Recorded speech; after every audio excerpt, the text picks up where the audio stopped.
it was able to take 125 pounds plus my full weight, so 140, 145. But anyway, we're gonna only hang 90 pounds on it, and that's it. So I got this chain from Home Depot, and then we will cut it to the size that we want here. So what we're gonna do is I'm going to measure.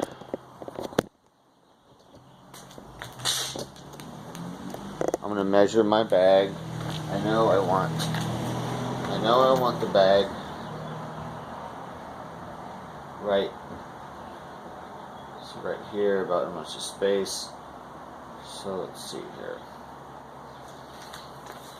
Gotta measure the bottom of the bag up to the hook here.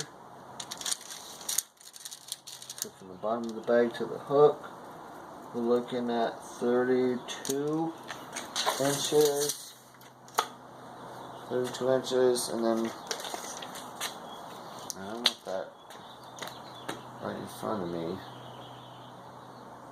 So I need to measure from the top part to this, because I know this where I want this area. Then I'll subtract this from the chain, make sure that's where I like. Okay, 16 inches, and so let's see here, so you guys can see this. So I know 16 inches from the top of the bag. So I know I want my punching to be right about here, right about here. That's where the bag's going to be. So we know we have 16 inches above that is where the chain is. So I actually don't need really much chain here. So I got my bolt cutters to cut it. So we know I want my bag right here, and we'll go 16 inches above this length, really.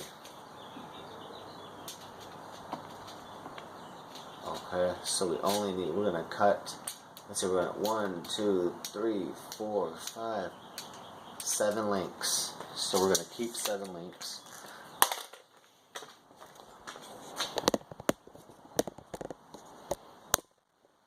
So we're gonna keep 7 links, and we're gonna cut everything below that. So got my handy Harbor Freight bolt cutters here. So 1, 2, 3, 4, 5, 6, 7. So we're gonna cut the 8th one. Let's go ahead and just slice the heck out of that. Oh jeez. Right. Ooh.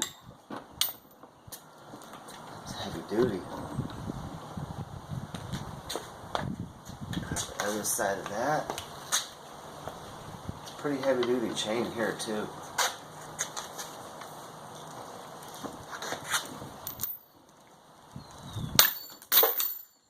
Woo.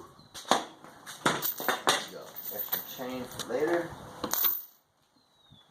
Because when I move or whatnot, it'll be different, as I hang up different hooks later, different places, or if I have a bag stand, then I want different lengths of chain, and you don't have to be exact, I could just cut this, I could just have this like this, and just hang it on that hook and leave the slack, but I like to have an exact length of chain, so I know where exactly to hang it. Okay, so there we go. Now we got to get this big old bag. So really, the best bet is to get a chair to stand on. Let me grab that.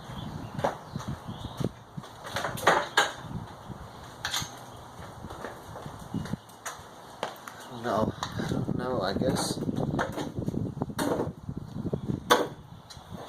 I could do the bag by myself. I'm trying to think here.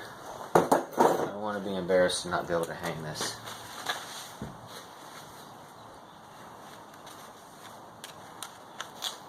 But generally, you could put it on a chair. I'll show you if you're not able to lift the bag. That was my problem with the 120-pound bag, and when I was only weighing 140, was to be able to lift it up high enough, and then to try and hook and without having another hand, you know, trying to hook the thing on there. But I'll show you the easier way to do it. Just get a chair. So we're gonna put a chair like this. Sucker on there like that. And then grab another chair, and I'll stand on that to hang it. Let me see if you guys can see. So there we go. I have the bag on the chair, and another chair. I'm going to stand on that. I'm just going to lift the bag up from there, and make it a lot easier to get to that hook. And we need to put a hook up there too as well. So, you know what, I might be missing that.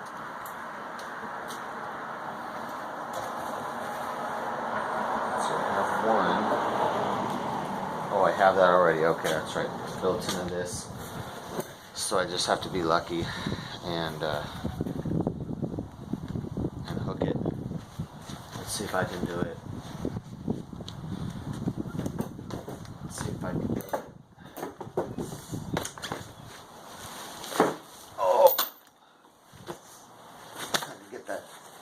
Get the bag up and secure the bag. Oh. If you can hold the bag up like that, and then, oh gee, that is tough though. There we go. There we go.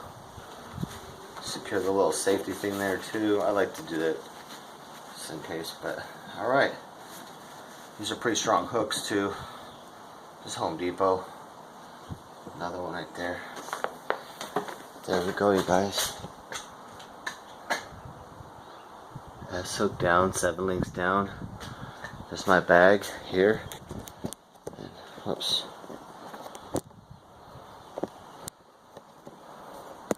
Go ahead and move the chairs out of the way.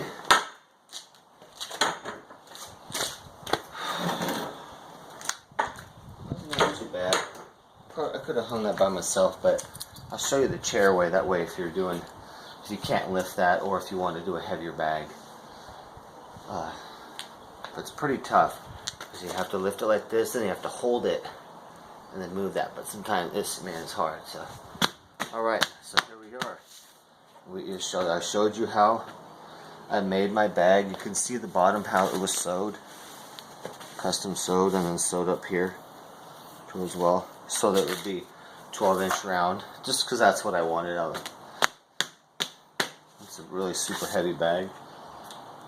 So there you go. There's your Kung Fu sandbag set up, and once this sand settles down a little more too, when you knock that, it'll sound solid. So there you go, and we'll be hitting that. I'll show you later videos where we're going to start hitting this. But we're going to use Kung Fu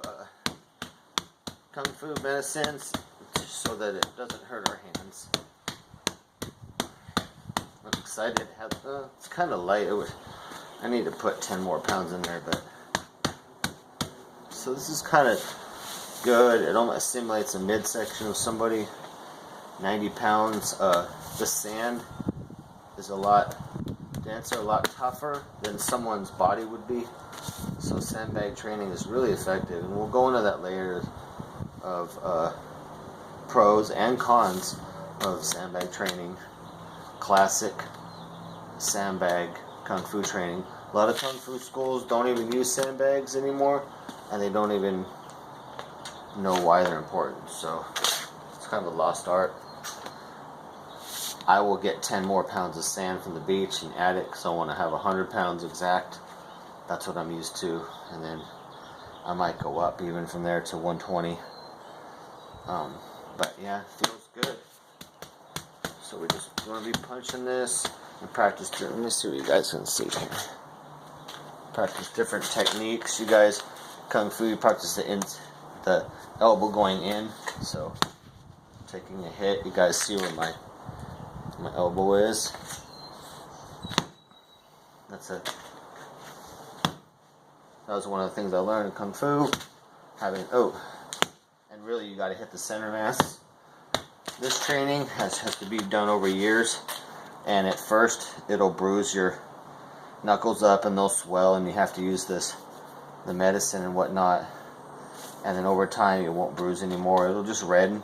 But I've done it for many years, and I don't have any calluses or anything like that, and I don't have any bony growths on my knuckles, and I have soft skin, so it's no problem. I've hidden Kung Fu training in my knuckles, but if you do it more, the